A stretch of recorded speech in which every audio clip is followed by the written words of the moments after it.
So this is the new look of the AngelX soft gel tips extensions. So this is the 1, 2, 3 set. They have the dehydrator, non-acid primer, extend gel glue, and the non-wipe top coat. And the size that I choose is the long coffin soft gel tips. So this is the nails of my clients, and in this video I'm gonna show you how to use the 1, 2, 3, 4 set of AngelX soft gel extensions. So keep on watching.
So this is the look of the nails wearing soft gel tips extensions by AngelX.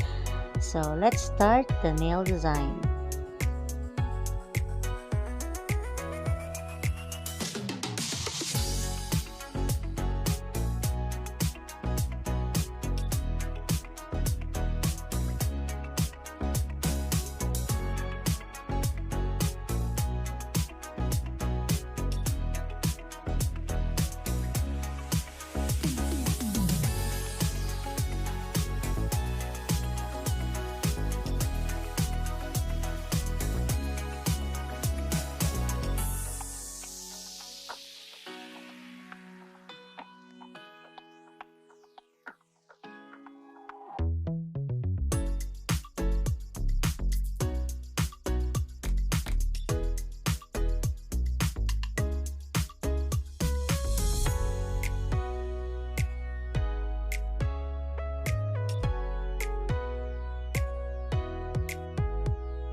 So this is the final look of our nails using the 1, 2, 3, 4 set AngelX Subtle Tips Extension.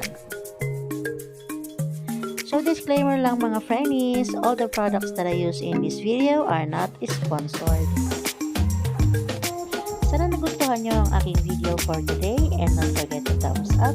At kung hindi ka pa rin subscribe sa aking YouTube channel, please subscribe to my YouTube channel and don't forget to click the bell button icon para ma-update ka pa sa mga susunod ko pa mga video. Thank